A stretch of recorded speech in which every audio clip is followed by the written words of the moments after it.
So yes, I'm going to discuss a recent paper that we published at the end of last year. So in my team for quite some years now, we've been interested in understanding how membrane trafficking participates to the development of neurons, and particularly to the quantitative aspects, which is how to build a cell, which the surface of which increases up to 200,000 folds during development, as you can see here, particularly in the case of very elaborated neurons with very long axons, like motor neurons, or neurons with very ramified axons, like this is the case, for instance, of dopaminergic neurons in the brain. And so, to cut a long story short, this is really about growing the plasma membrane.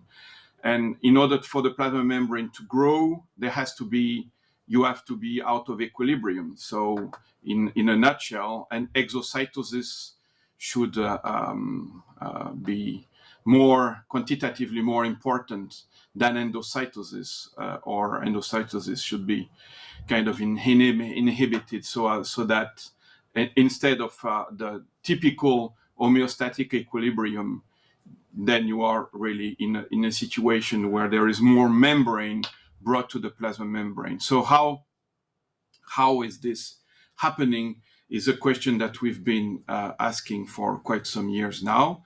And there are several ways that have been described for exocytosis, for secretion. And we all learn in textbooks about the pathways that mediate secretion out of the ER through the Golgi with secretory granules. We've heard about the pathways which are not represented here, like recycling through endosomes.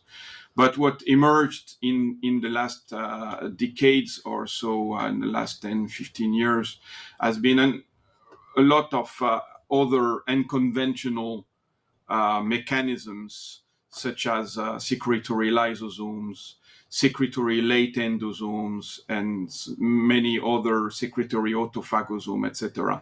All of that in a very vague kind of group of unconventional secretory pathway.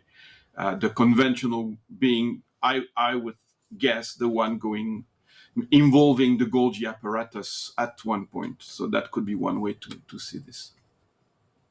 So we look at these processes via the study of snares, which is something in which I've been involved for quite some years now. And everybody knows about the typical function of snares in membrane fusion. We also work on other aspects of snare function, but I will not be talking about this today. This is a nice movie depicting this function, where here VAM2 interact with SNAP25 and syntaxin1 to mediate membrane fusion. One of our favorite snares is VAM7, and that molecule has been shown to be involved in both secretory processes and also in autophagy. And this is a starting point for what I'm going to be telling you today. And this is a list of groups that have been working on VAM7 in the context of autophagy. And VAM7 was shown by the group of Rubinstein to be involved in early stages, like the fusion of phagophore precursors, mediating the formation of the phagophore. We've shown, and others, the role of VAM7 in exocytosis. In Drosophila, there is work showing VAM7 involvement in fusion of autophagosome with the lysosome. And I just hear a word of caution with the fact that in Drosophila, the fly VAM7 is acting both as VAM7 and VAMP8, because there is no real VAMP8 in the fly, and in mammals VAMP8 would be involved more in this pathway, in this branch, and also YKT6 plays a role in this other fusion. A recent work by Vojo-Deretic showed that VAM7 has an LC3 interacting region, And among and in that EMBO paper, I think last year or just the year before, Vaugeot also showed the role of syntaxin 16 and syntaxin 17 in the autophagic process. So I just want to highlight the fact that also VAM7 is likely to be able to interact with LC3.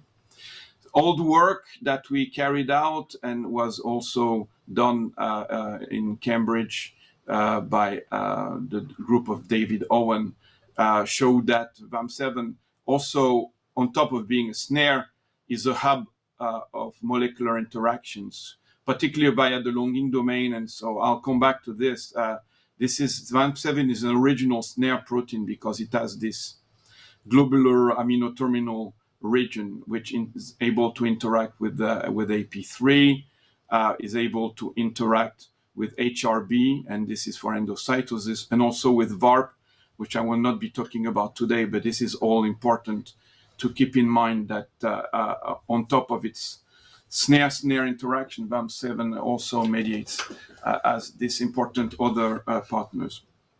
Long time ago, we had already approaches to show that results showing that expression of the longing domain, which at the time we just called N-terminal domain of VAM7 or TIVAM because it's insensitive to neurotoxins, inhibits the growth of the axon, and the same for silencing expression of the protein. But at the time, we didn't know much about the trafficking pathway involved.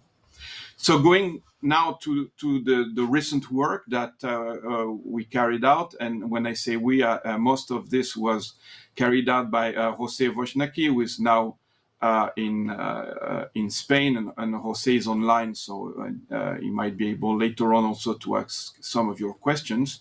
We were intrigued by a seminal observation with neurons in culture where we tried to do a partial starvation of the neurons by doing a partial dilution of the medium, the culture medium, still keeping glucose and still keeping salts. And what we were puzzled by is this, the fact that axons appeared longer in this condition. And then we tried to reverse the phenotype with an inhibitor of autophagy, which is called spoutin for specific autophagy inhibitor. And in that case, we could reverse this overgrowth that we observe with the dilution of the medium. But in that case, now the neurons started to have more than one axon. And here, this is revealed by doing a tau staining. And in the case of spoutin, neurons started to basically lose polarity and have multiple axons. We could reproduce these results by using pharmacological reagent like rapamycin acting to activate autophagy. And in that case also, we found that axons were longer. And again, spoutin prevented the overgrowth of the longest axon, but instead gave rise to this multipolar neurons. So this was an indication that there was a very complex effect of a role of autophagy during axonal growth, and that it had an effect both on growth and on polarity. So we went on, and I'm not going to show everything that's in the paper. I have selected some of the data here. So then we wanted to know what the autophagic compartment may look like, and one of the interesting things that came out is that we found that both ATG9 and LC3, which here we looked at with M-Cherry LC3 in both control conditions and also with treatment with rapamycin. With all of these markers, we found that there was a very significant co-trafficking of these autophagic markers with VAM7. And so we started thinking that maybe VAM7 was an interesting molecular connector kind of between the autophagy machinery and what was happening in the process of growth. So we went on to explore that, and in order to have a simplified system, we took advantage of a cell line that has been around for quite some time, and which in fact I still think is very useful for studies of growth of the plasma membrane, particularly neurite growth, which is the PC12 cell line, because this is a cell line that can be induced to grow a neurite upon treatment with nerve growth factor. So not all PC12 cells do that. They have their own little personality. So in the dish, some of them will grow neurites, but not all of them. You can see an example here of one that doesn't seem to grow much, and one growing pretty nicely. And interestingly, we found that that rapamycin in that case also induced the longest process to be longer. And when we looked, we generated VAM7 knockouts, an ATG5 knockout. So an ATG5 knockout is, we characterize that, I don't have time to show this, that this cell line was completely devoid of any autophagic degradation. And what we found is that the ATG5 knockout cells grew much more ramified processes and very long processes. The longest process was longer than in the case of control cells. In the case of VAM7, of course, there was a very strong decrease of the growth. And what you can see is that whereas autophagy in ATG5 knockout was not able to induce, rapamycin, was not able, of course, to induce any, for instance, LC32 formation or any clear autophagy induction. Still, there was an effect, as you can see here, on the growth of the longest neurite. So this is kind of schematized here with inhibition by VAM7 knockout and longer and more growth with the ATG5 knockout. So we definitely wanted to understand what was going on in relation with secretion. And so in order to do that, we turned to proteomics and secretomics. So I'm not going to show you all the results here, and the Excel files are freely available with the paper, so you can look at and reanalyze the data. It's all freely available. And but for the secretomics, so when we collected the cell conditioned medium by these various types of cells, and then carried out the proteomics of the secretome, so what we call secretomics, we found that the VAM7 knockout were impaired in release of reticulon 3 and atlastin. So two interesting proteins that have been clearly involved in so-called ER-phagy or reticulophagy. And the exact contrary we found in the case of the ATG5 knockout. In that case, there was much more secretion of RTN3 and atlastin3. On top of that, there was very high secretion of reticulon 1, reticulon 4, and other proteins related to atlastin 1, and other proteins related to ER-phagy, like calcoco, for instance. And also P62 we found in the secretome. And of course, if we compare VAM7 knockout with the ATG5 knockout secretome, the atlastin 3 and reticulon 3 enrichment in the ATG5 knockout is even more significant than compared with wild type, because as you understand, there is much less secreted in VAM7, much more in ATG5. So these are the two extreme conditions. So we then focused on reticulon 3 because it's for its very clear role from the work of, particularly from that paper by Ivan Dikic, very clear role in ER-phagy. So RTN3 has several so-called layer domains, LC3 interacting regions, and what Ivan and his team clearly showed is that the long form of RTN3 is going into autophagosome, and this is very important to the process of ER-phagy. So the peptides that we identified in the secretomics, where I have put them in yellow here. So of course the PC12 cells are rat cells, but here I've been using the human sequences.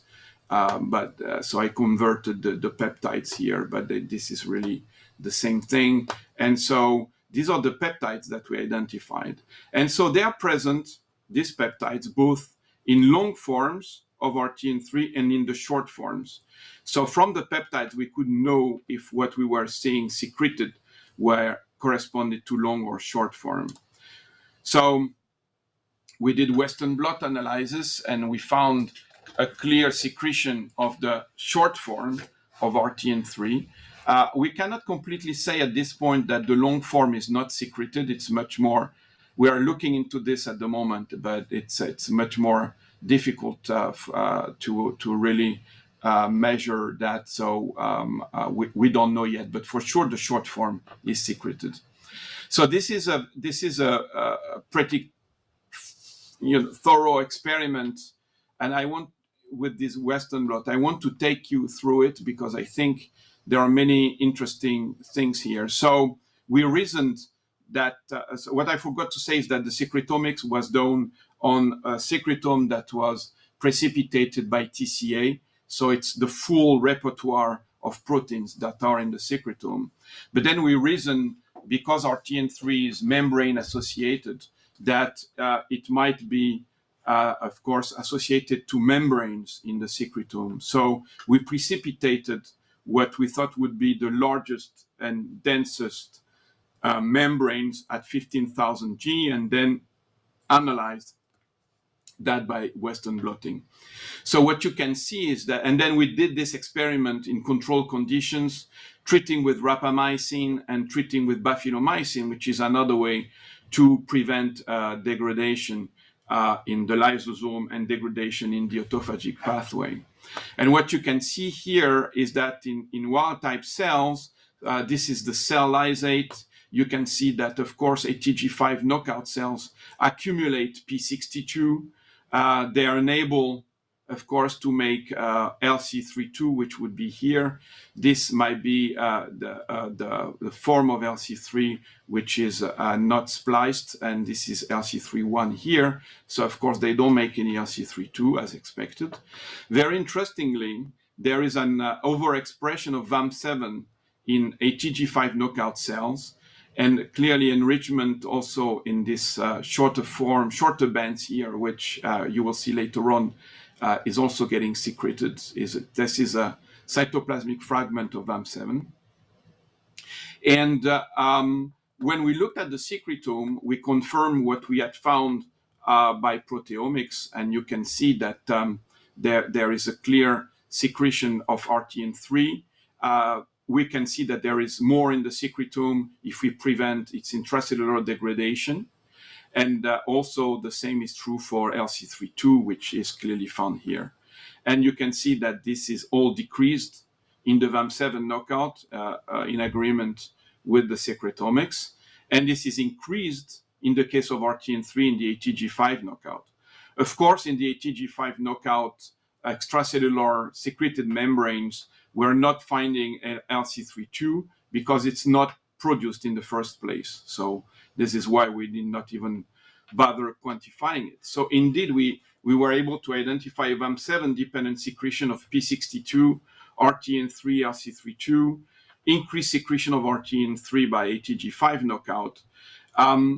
So they seem to be present in extracellular vesicles or extracellular membranes.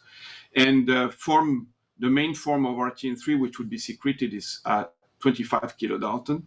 And we also identified this VAM7 in the secretome, in the ATG5 knockout. So I see that Volker is online, and Margin presented this paper some weeks ago in the same seminar list. I just wanted to highlight that also Volker and Margin's paper highlighted the fact that in ATG5 knockout neurons, in a different model with mouse knockout here, there was also an upregulation or increased concentration of VAM7 and Reticulon 3 and Reticulon 4. And of course, we were all very excited by Volker's paper. So I think that the connection between autophagy and these guys is pretty clear. I also want to say that, so we found LC32 to be secreted. And this is in very good agreement with the recent work by Jay Debnat, which also is raising the interesting question on how is LC3 reaching this compartment where we know VAM7 is present, which is the multivesicular bodies or so-called late endosomes. So in the case of Jay's paper, he described a pathway where LC32 would go directly via a lipidic modification into the lumen of, and then the intraluminal vesicles of late endosomes. But I think that they're still, it's still going to be interesting to explore potential other connection between autophagosome and late endosome. So we went on to try to explore this function, particularly with new tools that we obtained. And this is via a very long collaboration with Hybrigenics, which is a company here in France specialized in yeast to hybrid screen. And what Hybrigenics, so I don't have any conflict of interest here. I don't have any shares of the company or anything like that. So I'm just trying to stay with informations.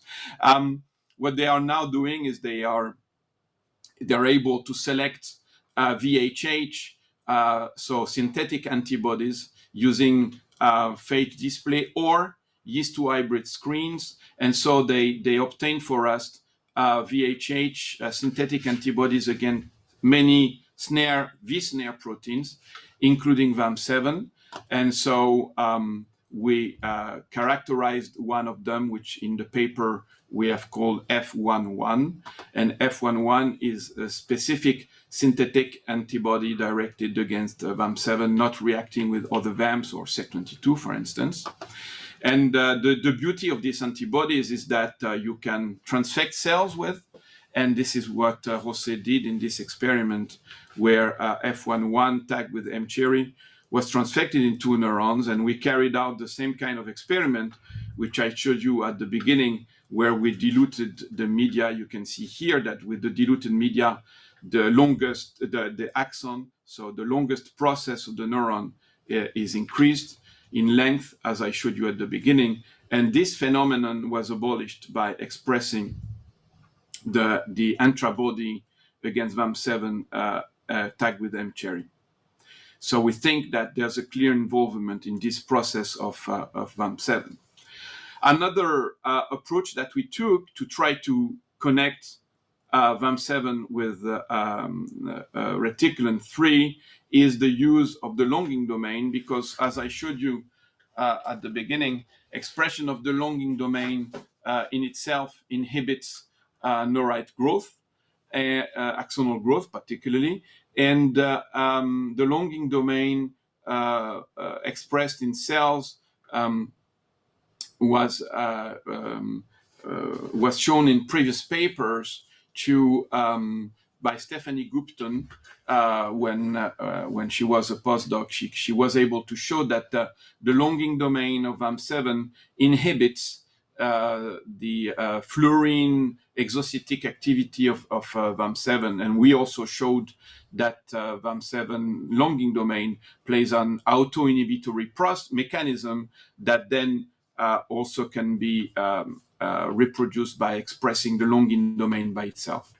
So when we express the longing domain in neurons, we were struck by the fact that there's a very profound change in the localization of RTN3 in the condition in which neurons are treated with rapamycin. So when when you induce autophagy with rapamycin, I will come back to that. We think that there is an induction of both the degradative autophagy and the secretory ER-phagy of RTN3, as we have found. And in that case, in the presence of the longing domain, now RTN3 shows a localization which is much more typical of the endoplasmic reticulum, whereas the fact that RTN3 localizes in tubular ER, in controlled conditions, you have more of this punctate staining for RTN3. And you can see that you keep this punctate staining in controlled conditions with rapamycin. But then if you put rapamycin in cells that express the longing domain, there is a kind of accumulation now of RTN3 outside of the typical ER tubules and in more widespread in all of the ER. So this is also a mechanism that we want to learn more about and that we are further exploring. So all I have shown you up to now, we think is pretty much related to cell autonomous mechanisms where this secretory, this secretion might participate in a typical autonomous manner inside the cell. But we also wanted to know if this could also have some autocrine and or paracrine effects. So in order to do that, we collected conditioned medium from wild type VAM7 knockout or ATG5 knockout PC12 cells, and we overlaid and treated naive PC12 cells with this conditioned medium. And the observation that we had with this was that the secretome of ATG5 knockout tended to slightly, but still very significantly, decrease growth. Just as if in the case where autophagy is abolished and you get longer neurites because autophagy is abolished, what is secreted would act in a negative manner as an autocrine or paracrine messenger, and generating a kind of, in a way, retrofeedback loop that would prevent further overgrowth in the situation in which autophagy would be prevented. So we're now working with this ATG5 knockout conditioned medium to try to identify. So we of course have the content because we did the proteomics of that conditioned medium. So we're trying to understand what are the compounds and the fractions in this conditioned medium that might contribute to this inhibitory autocrine paracrine effect. So we think that in parallel to, in conclusion of what I have shown you, in parallel to what Ivan Dikic and others have characterized with atlastin-3 and RTN3, the long form, which is the typical degradative pathway leading to reticulophagy, there is another mechanism that allows for some of these ER proteins containing LC3 interacting region to be targeted to late endosomes, and from there to be secreted by a VAM7 dependent fusion mechanism. So this raises, as we think now, interesting questions on how these pieces of ER would reach the late endosomes. Could they be engulfed in late endosomes in a kind of escort-3 dependent mechanism, like it has been suggested in other cases? Or is it possible that ER-derived vesicles that would carry snares from the ER, like Syntaxin 5A, like SNAP47, both of which we know are able to interact with VAM7. Could these ER-derived vesicles fuse with late endosomes, particularly in situations in which this upper degradative autophagy pathway, reticulophagy pathway, is prevented, and then deliver this content into late endosomes for then secretion? So these are really open questions. We're trying to look into this, but we think that it's really now very interesting to try to characterize this pathway. So this leaves us with important, I think, outstanding questions on the mechanism of transport, as I just mentioned, from ER to late endosomes, and potentially if this would be specific for the short form of RTN3 versus the long form, meaning that there should be some kind of signal or sorting of the long form that preventing it to go potentially into the secretory pathway. So this is interesting because we know the molecular sequences, the sequence that's missing in the short form versus the long form. So there could be information there to do that. I mentioned the question also related to JDEBNAT work about how LC32 reaches late endosomes. And since we also found secretion of P62, which is a difference with the work of JDEBNAT, he didn't find secretion of P62. This is also important to now understand, because if P62 can be secreted also, it means that there has to be some connection between the autophagosome and late endosome. Other question is, I showed you at the beginning that, so many routes to go to the cell surface. So would this be just another Golgi bypass pathway, or is it, all these Golgi bypass pathways somehow have at some point some endosome or some late endosome in common? So I think that there is work to sort out here if there are so many different pathways or if they are something in common. And then, of course, there's the question of the physiological reference of secretory ER-phagy. Is it there to eliminate the excess of ER? And also, is it related to ER stress? I think that there is so much growth going on during neuronal development, so much axonal growth, so much, in fact, demand on the ER to produce proteins and lipids, that it's very likely that you need to have mechanisms to prevent an excess of ER, because there would be an excess of synthesis. So there could be here an interesting mechanism to prevent an overproduction in a way.